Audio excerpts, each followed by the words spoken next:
Chhattisgarh round up आप देख रहे हैं, आपके साथ मैं हूं पुनीत।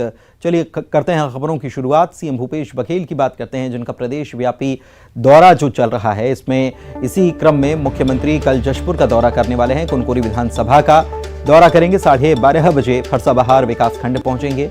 पगुरा बहार में लोगों से भेंट मुलाकात का उनका कार्यक्रम है। दुलदुला विकासखंड के पतरा टोली का भी दौरा किया जाएगा उनके द्वारा। कुनकुरी विधानसभा के सलिया टोली में भी भेंट वार्ता रखी गई है।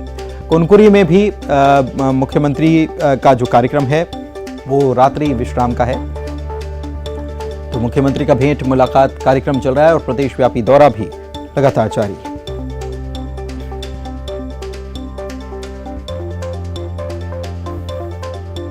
तो जशपुर के अलग अलग क्षेत्रों में जाएंगे मुख्यमंत्री और भेंट मुलाकात कार्यक्रम, जिसमें मुख्यमंत्री न केवल लोगों से मुलाकात करते हैं बल्कि एक चौपाल लगाई जाती है और चौपाल में मुख्यमंत्री आम लोगों से रूबरू होते हैं, उनसे बातचीत करते हैं, उनकी समस्याओं को सुनते हैं, कहाँ दिक्कतें हैं वो समझते हैं और उस पर एक्शन भी लिया जाता है। जब शुरुआत हुई थी इस कार्यक्रम की तब हमने देखा कि मुख्यमंत्री ने न केवल जब पाया कि कहीं ना कहीं कुछ दिक्कतें आ रही हैं और वो अधिकारियों की वजह से है, लापरवाही की वजह से है, तो ऐसे में मुख्यमंत्री ने एक्शन भी लिया, तुरंत फटकार भी लगाई, तुरंत एक्शन भी लिया गया। तो मुख्यमंत्री का जब दौरा हुआ है और जब मुख्यमंत्री ने जिस कार्यक्रम में इस दौरे के तहत शिरकत की है तो वहाँ कुछ लोगों को नाप भी दिया और कुछ लोगों के काम की प्रशंसा भी की है।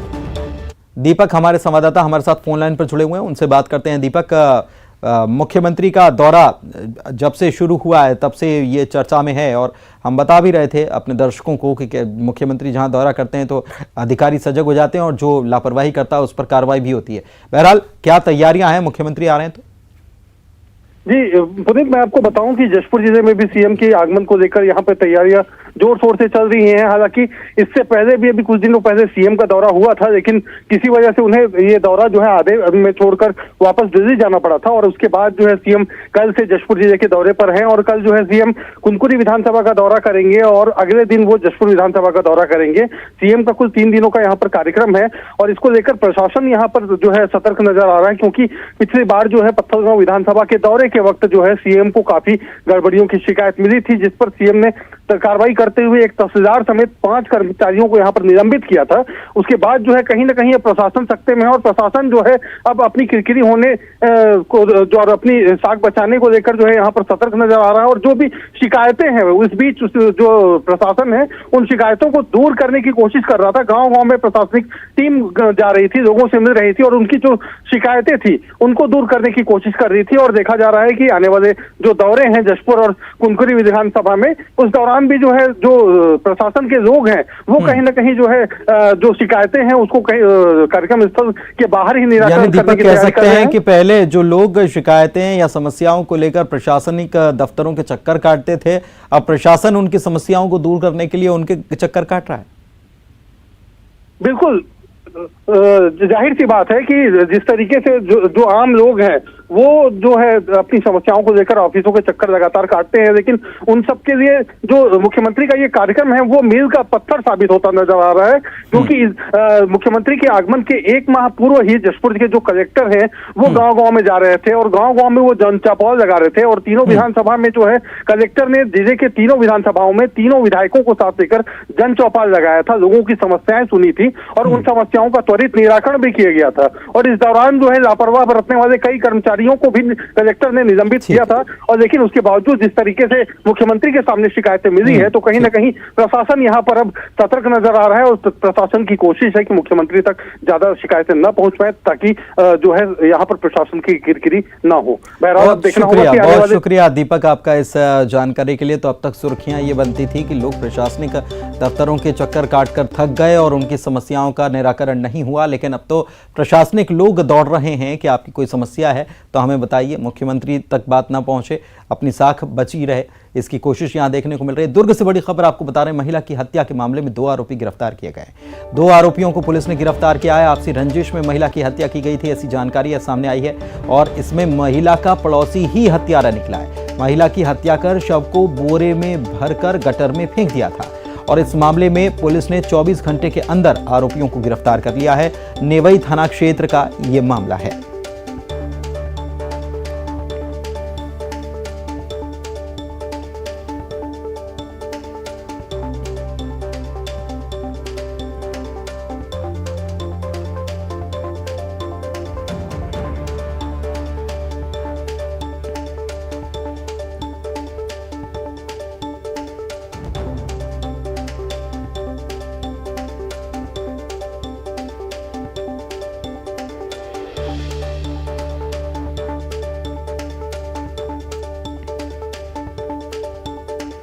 मिथिलेश हमारे संवाददाता इस वक्त हमारे साथ जुड़ चुके हैं दुर्ग से, उनसे जानकारी लेते हैं। मिथिलेश, क्या मामला है, किस बात को लेकर इनका विवाद था?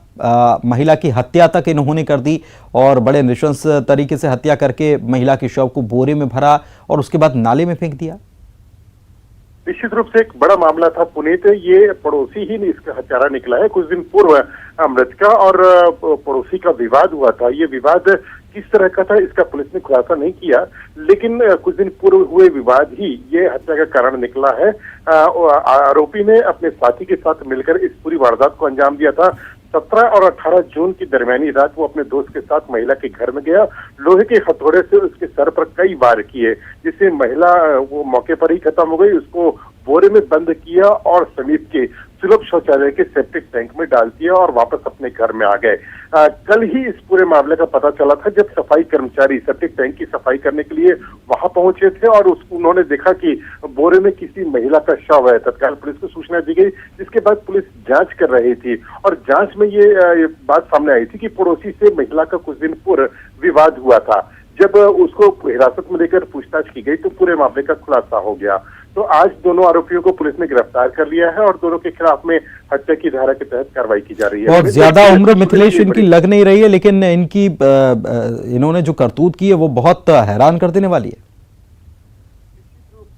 किसी की भी हत्या करना और उसको बोरे में बंद करके सेप्टिक टैंक में फेंक देना तो एक काफी बड़ी इस तरह की घटना थी और शायद हमारे भिलाई के इतिहास में ये पहली इस तरह की घटना थी कि जब किसी की इस तरह से नृशंस हत्या कर दी गई हो और उसको फेंक दिया गया हो सके। वो तो गनीमत ये रही कि समय रहते पता चल गया, लेकिन वो उनकी कोशिश यही थी कि वे किसी भी तरह से रूप में पकड़ा ना पाए। महिला की भूमिका भी कहीं ना कहीं थोड़ी संदिग्ध थी, क्योंकि वो 2-3 दिन गायब रहती थी। यही वजह है कि उनके घर में अकेले रहती थी, उसकी कोई गुमशुदगी की रिपोर्ट नहीं दर्ज की गई थी। यही वजह है कि इस घटना को सामने आने में काफी समय लग गया। डिकम्पोज अवस्था में महिला का शव मिला था। पुनीत, बहुत शुक्रिया आपका इस जानकारी के लिए मिथिलेश। विधानसभा के मॉनसून सत्र की तारीखों की घोषणा हो चुकी है और इसके बाद सियासत भी शुरू हो चुकी है। नेता प्रतिपक्ष ने सरकार को निशाने पर लिया और कहा कि सत्र ज्यादा से ज्यादा दिनों का हो, इसकी मांग की गई थी, लेकिन फिर भी सत्र छोटा रखा गया। ये समय पर्याप्त नहीं है। लेकिन कांग्रेस कह रही है, संसदीय कार्य मंत्री रविंद्र चौबे कह रहे हैं, शिव डहरिया कह रहे हैं कि 7 दिनों का सत्र पर्याप्त है। विपक्ष के पास वैसे भी कोई मुद्दे हैं नहीं और बीजेपी नेता तो सदन छोड़कर हमेशा भाग ही जाते हैं।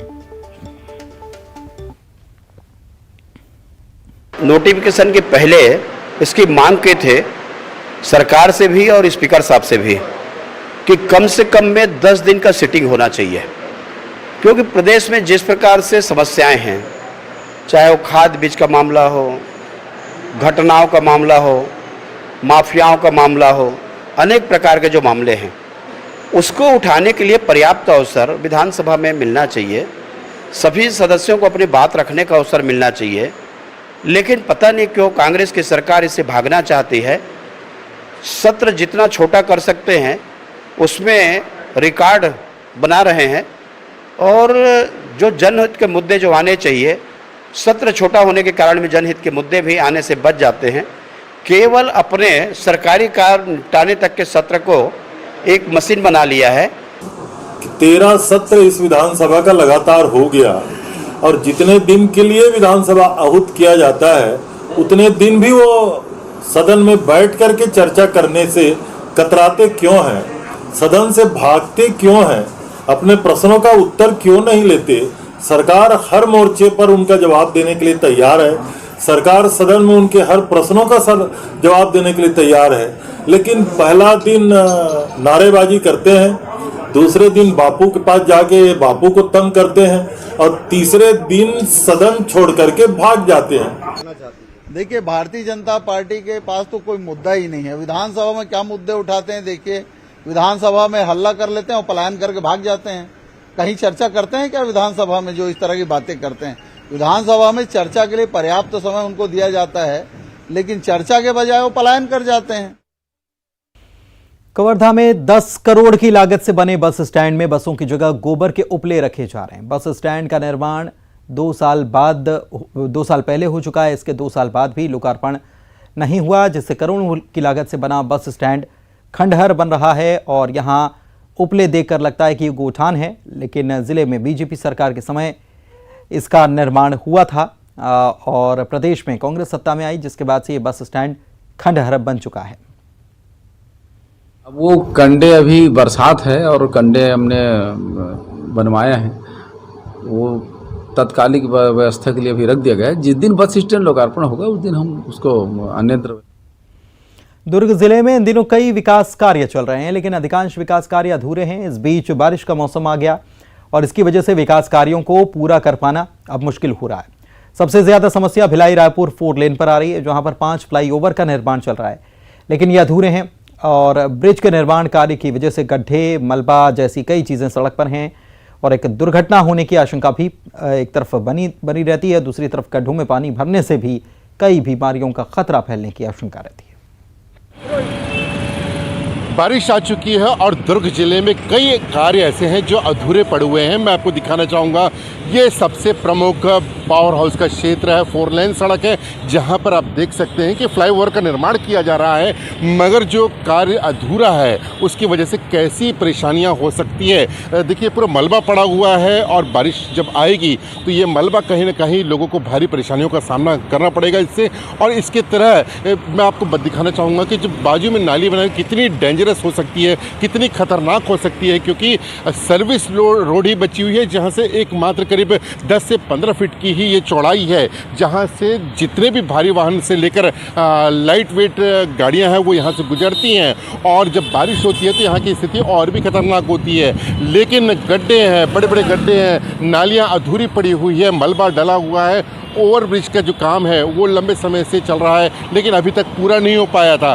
दुर्ग जिले के कलेक्टर ने कहा था कि बारिश के पूर्व यहाँ पर काम किया जाए और बल्कि लोगों की सुविधाओं को ध्यान में रखते हुए, लोगों की परेशानियों को ध्यान में रखते हुए काम किया जाए, लेकिन अभी तक ऐसा कुछ भी नज़र नहीं आ रहा है। आपको थोड़ा सा दिखाना चाहूँगा कि मैं उस तरफ कि देखिए, मैं जो बता रहा हूँ कि किस तरह खतरनाक हो सकता है, किस तरह से सड़क दुर्घटनाएँ हो सकती है और पानी के जब गिरेगा तो किस तरह से लोगों को परेशानियाँ होंगी। हमारे साथ में कुछ लोग हैं, उनसे भी बातचीत करेंगे कि देखिए, बारिश हो रही है, दुर्ग जिले में कई काम ऐसे हैं जो अधूरे पड़े हुए हैं, किस तरह से खतरनाक स्थिति बन रही है?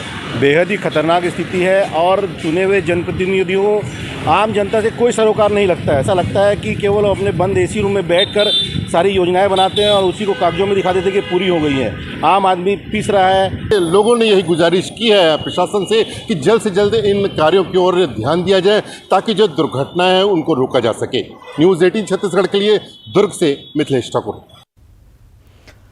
बलौदाबाजार जिले में यातायात नियमों की अनदेखी करने वालों के खिलाफ सख्ती दिखाई जा रही पुलिस की तरफ से। इस कड़ी में 24 घंटे में पुलिस ने 40 लोगों के लाइसेंस निरस्त किए। यातायात पुलिस ने पिछले 3 महीने में 100 से ज्यादा लोगों के लाइसेंस निरस्त किए हैं। जो लोग मोबाइल पर बात करते हुए वाहन चलाते हैं, रॉन्ग साइड से वाहन चलाते हैं, शराब पीकर गाड़ी चलाते हैं, ऐसे लोगों के खिलाफ सख्ती से कार्रवाई हो रही है। कार्रवाई की जा रही है, जिसमें से लाइसेंस निरस्तीकरण में हम जो तेज गति से वाहन चलाते हैं, मोबाइल से बात करते हुए वाहन चलाते हैं, सिग्नल जम करते हैं, खतरनाक ढंग से वाहन चलाते हैं, तो उनमें लाइसेंस निरस्त करने की कार्रवाई होती है। जिसमें से हम लोग अभी तक 76 लाइसेंस को निरस्तीकरण कर चुके हैं आरटीओ के माध्यम से। और इसी प्रकार हमको कल निर्देश प्राप्त हुआ था कि आप आबकारी एक्ट में जो शराब पीकर वाहन चलाते हैं उनमें कार्रवाई कीजिए। पूरे जिले भर में कल इस अभियान में कार्रवाई किया गया, जिसमें से करीबन 40 शराब पीकर वाहन चलाने वालों के ऊपर कार्रवाई की है, जिनका भी लाइसेंस निरस्तीकरण। कोरबा जिले के कोनकोना गांव का एक ऐसा परिवार है जो अपने मासूम बच्चे को तिल तिल कर मरता देखने के लिए मजबूर है। बच्चा पिछले 4 साल से गंभीर बीमारी की चपेट में है, लेकिन माता पिता पिछले 1 साल से इसका इलाज भी नहीं करा पा रहे। अपने बच्चे को बचाने के लिए यह असहाय माता पिता मुख्यमंत्री भूपेश बघेल से बाप की बेबसी किन शब्दों में बयां करें जिसकी गोद में उसका बच्चा लाचार पड़ा है और पिता उसके लिए कुछ नहीं कर पा रहा है। पिछले 1 साल से इस मासूम का इलाज बंद है, वजह है गरीबी। माँ बाप ने 3 साल तक बच्चे का इलाज छत्तीसगढ़ के हर उस अस्पताल में करवाया जहां उसके ठीक होने की आस जगी। इन 3 वर्षों में इस बच्चे के इलाज में इनकी जमा पूंजी खर्च हो गई, यहां तक कि जमीन जायदाद सब कुछ बिक गया। ऐसा नहीं है कि इस बीमारी का इलाज नहीं है, लेकिन मजदूरी कर गुजर बसर करने वाले इन गरीब माँ बाप के पास इलाज करवाने के लिए पैसे नहीं है। रायपुर के डॉक्टर है बोलिस कि आप मन बच्चा ला ठीक करना चाहत हो तो इलाहाबाद लेके जावा, तो इलाहाबाद के हॉस्पिटल में ले जाए भाई मन असमर्थता जताते हैं। हमारे तरफ से जो होते हमन पंचायत ले करथन, लेकिन वह बिल्कुल काफी नहीं है। कोरबा जिला मुख्यालय से 50 किलोमीटर दूर कोनकोना गांव के सरस्वती शिशु मंदिर पोड़ी भेजत रही कि अच्छा पढ़ते लड़का है ऐसे करके। वहां से 6 महीना स्कूल गई से 6 ले 7वां महीना में ओकर तबियत अचानक खराब होना शुरू हुई से। एक दिन घर में वाला चक्कर आई, चक्कर आइस तो गिर गए। ओकर बाद फिर हाथ पैर सब पैरालिसिस हो रखे है। अब वन अपन क्षमता अनुरूप पौड़ी से लेके कोरबा, बिलासपुर, रायपुर लेके ट्रीटमेंट करें अपन हैसियत अनुसार, लेकिन अब के डेट में आर्थिक स्थिति कमजोर होए के कारण कुली रोजी मजदूरी करते हैं मन, तो आगे की इलाज नहीं करेंगे। इस परिवार को अपने बच्चे की जान बचाने के लिए किसी ऐसे मसीहा की तलाश है जो इनके बच्चे का इलाज करवा सके। डॉक्टरों ने बादल को इलाज के लिए यूपी के प्रयागराज ले जाने की सलाह दी है, लेकिन ले जाए भी तो कैसे। अब इस परिवार की उम्मीद की आखिरी किरण सूबे के मुखिया भूपेश बघेल है। ये कका से अपने बच्चे का इलाज करवाने की गुहार लगा रहे हैं। हम उम्मीद करते हैं कि इनकी फरियाद वहां तक पहुंचे जहां से मायूसी के घोर अंधेरे में घिरे इस परिवार के चेहरे की मुस्कान लौटी और उम्मीद का दिया बुझने से पहले एक बार फिर घर का चिराग जगमगा उठी। बघेल से प्रार्थना है कि हमारे बच्चा ला ठीक कर दे। बहुत दिन बीमार पड़े हैं, 9 साल हो गए हैं करवा। अब हम इलाज करवा, गरीब आदमी हैं, रोटी करके खाथन। 4 साल है, 9 साल का है, लेकिन 4 साल हुए बीमार।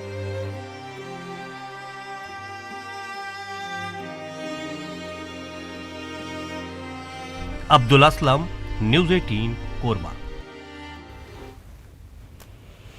कोरबा में प्रदेश की लोक कला को बढ़ावा देने के लिए काफी प्रयास चल रहे हैं। छत्तीसगढ़ की पारंपरिक नृत्य और संगीत को मंच प्रदान करने के उद्देश्य से दर्री पुलिस ने खाकी के रंग लोक कला के संग कार्यक्रम का आयोजन किया था। इस कार्यक्रम में जिला और सत्र न्यायाधीश DL कटकवार मौजूद रहे। इसके अलावा कलेक्टर रानू साहू, SP भोजराम पटेल भी मौजूद रहे।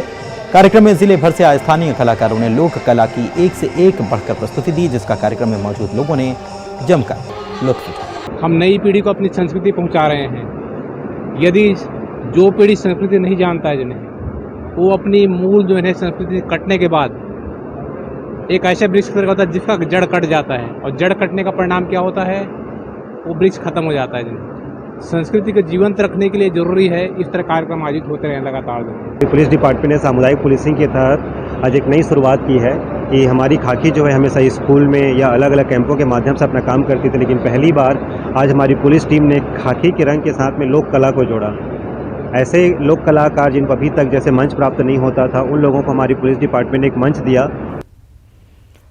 कवर्धा में पुलिस की नौकरी ज्वाइन किए आरक्षकों को पहली पोस्टिंग मनचाही मिली। पहली बार वर्दी पहनकर ड्यूटी में जाने के लिए थानों का चयन लॉटरी सिस्टम से किया गया। इस पूरी कवायद के दौरान पूरी तरह से पारदर्शिता बरती गई। 65 नव आरक्षकों को अपने लिए थाना चुनने का मौका दिया गया ताकि वे अपना काम मेहनत, लगन और ईमानदारी से कर सकें। हमारे 9 आरक्षक थे जिनकी अभी वर्तमान में ट्रेनिंग पूर्ण होकर के वापस जिले में आमद दिए थे। इनकी पहली पदस्थापना किया जाना था, पहली परिस्थापना चूँकि किया जाना था और उसमें काफ़ी कुछ चीज़ें शामिल रहती। पहली परिस्थापना उसको हमेशा जीवन भर याद रहता है। ये मेरे मन में था कि इनको एक प्रकार के निष्पक्षता का और पारदर्शिता का एक संदेश देना है। इसी के तहत में इन सभी पुलिस से किसी तरह की शिकायत करनी हो, पुलिस की मदद लेनी हो तो लोगों को थाने जाना पड़ता है, लेकिन बलरामपुर में पुलिस खुद लोगों के पास पहुंच रही है। लोगों की सुविधा के लिए अनोखी पहल की गई है। पुलिस मोबाइल थाने के साथ हाट बाजार में जा रही है। मोबाइल थाने के जरिए लोगों को शासन की योजनाएं, कानून की जानकारी दी जा रही है। इसके साथ ही पॉक्सो एक्ट के बारे में भी बताया गया है। इसके साथ साथ पुलिस ने लोगों को नशे से दूर रहने के लिए भी समझाया है।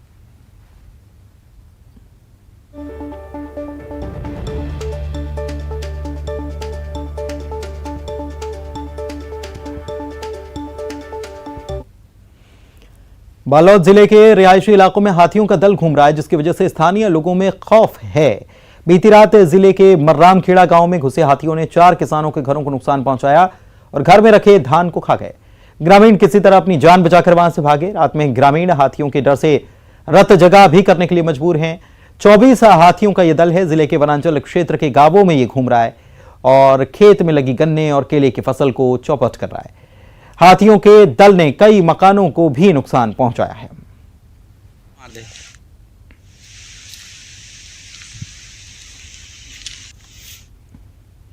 और इसी के साथ छत्तीसगढ़ राउंड अप के सब बुलेटिन में फिलहाल इतना ही।